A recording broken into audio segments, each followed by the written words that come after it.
So hello all, welcome to my YouTube channel. In this video, we will be solving a lab called Managing Users and Groups, Permissions and Processes from the chapter 17. As a summary, it's parts of a comprehensive review from the course Red Hat System Administration 1 8.2. So in this review lab, we will manage users and groups accounts, set permissions on files and directories, and manage processes. So let's begin.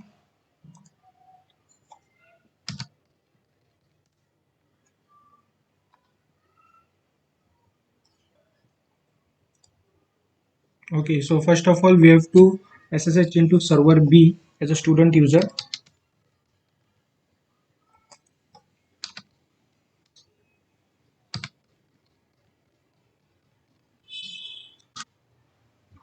Okay, now we are into the server B as a student user. So the first task is to terminate the process that is currently using the most CPU time. So we will use stop command to view the real-time system status.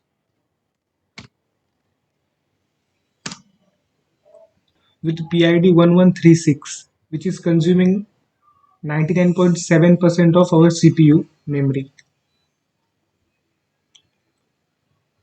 So from the interactive interface of top, we will pay attention to the uh, CPU column and confirm that there is a process called DD. Okay, so this process is consuming almost 99% of our most like CPU resources. Okay, so for that we will type K. Okay, and then we will provide the PID of that uh, of of that process. So that process PID is 1136, as you can see. So we will just input that PID, and after that we will press the enter key. Now we will press the enter key, and as you can see, that process is not in the top command. It means it is terminated. So now we will press Q to go into.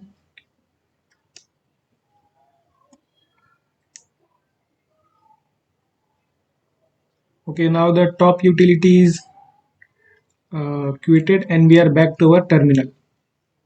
So now let's suppose we want to, so now second task is to create a new group called database with GID 50,000. So for that we have to first of all become a root user.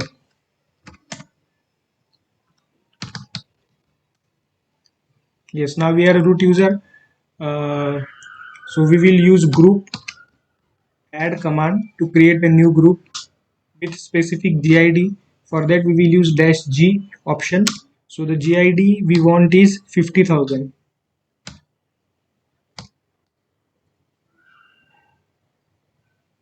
Yes. So now we have to provide the name of the group that we want to create. Yes. So now the group is created. Okay. So now the third task is to create a new user called DB user1 with the group database as one of its secondary groups. Okay. Now then we have to set the initial password of DB user to the given password. Then we have to configure the user DB user1 to force a password change upon the first login. Okay, then the user DB user1 should be able to change its password after 10 days since the last day of the password change. The password of DB1 user should expire in 30 days since the last day of the password change. So these are some conditions that we have to fulfill.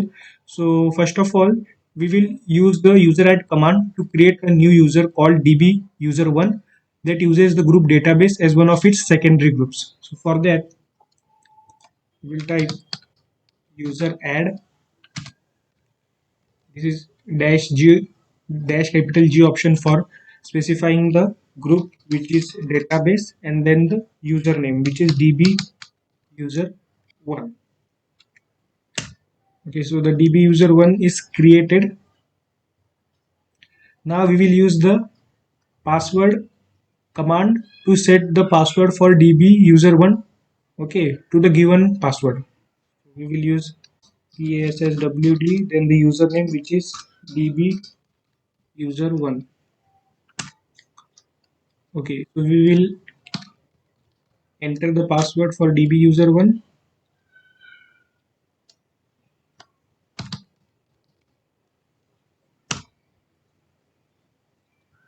Okay, so now the password is updated. Now we will use the check command to force DB user1 to change its password on first login. Okay, CHAGE. So this is the command we use with the dash D option. Then so the 0 and the username. Okay, so this command will force the DB user1 to change its password on first login. Then the fourth task is we have to use the check command to set the minimum age of the password of DB user1 to 10 days. Okay, as per the question, so we will use again check command. Okay, with dash m option. Okay, then the 10 and the username, which is DB user1.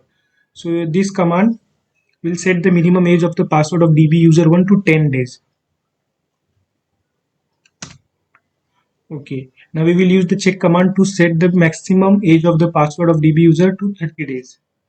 So for that, check capital M for maximum days. Then we will have to mention the days, which are 30, and then the username, which is DB user1. Okay, so it will be without M. Yes.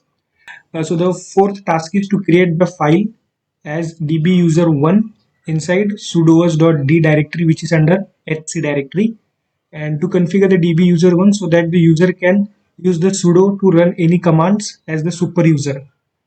We will create a new file as vim etc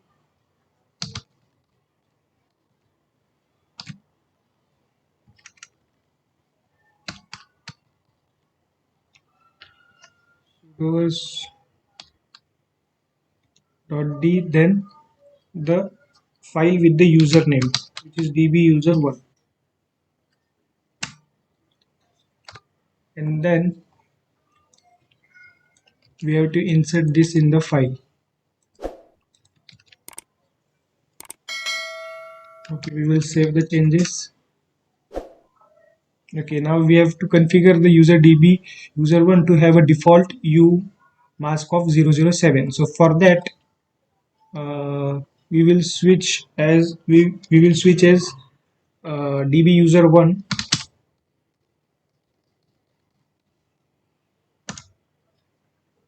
Okay, now we are DB user1.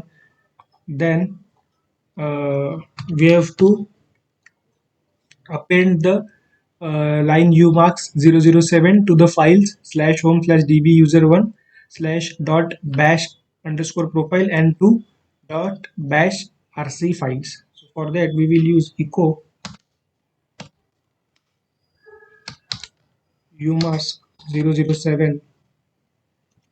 We have to redirect it to the dot bash underscore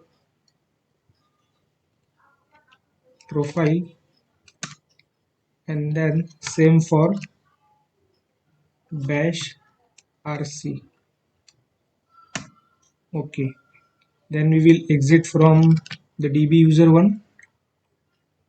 And the sixth task is to create a new directory called review2 under grading directory, which is under student.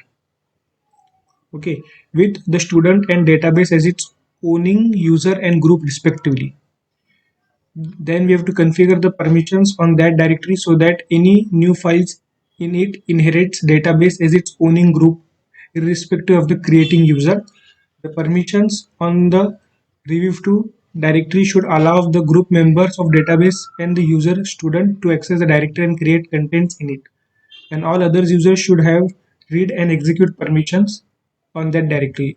And we have to also ensure that users are only allowed to delete the files they own from the review2 directory and not others file. Okay, so first of all, we will use mkdir command to create a directory, so which is under home, student, then grading, then review2. Okay.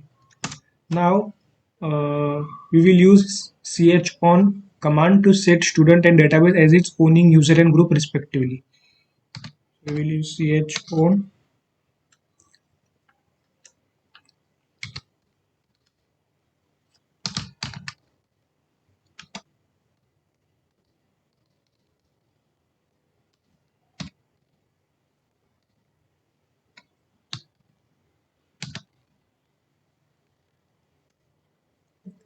Now we will use chmod command to apply the set gid special permission on review2 directory. We will use chmod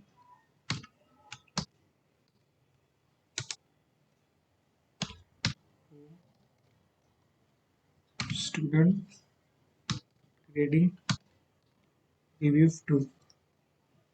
Okay.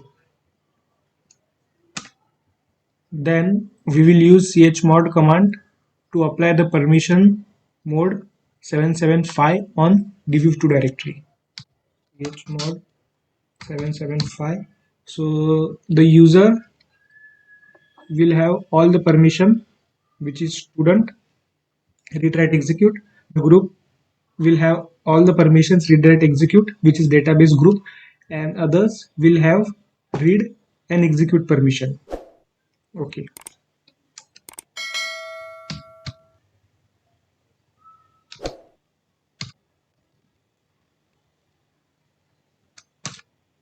Now again we will use chmod command to apply the sticky bit special permissions on review2 directory.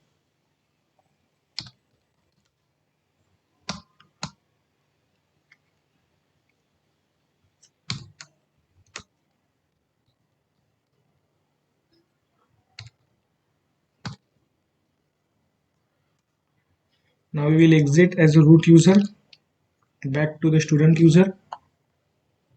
Then we will exit from the server B. Come, now we are back into workstation, and so to grade this lab we will use one custom command. We will see whether all tasks were performed correctly or not, and yes, then we will close this lab or finish this lab by using this custom command.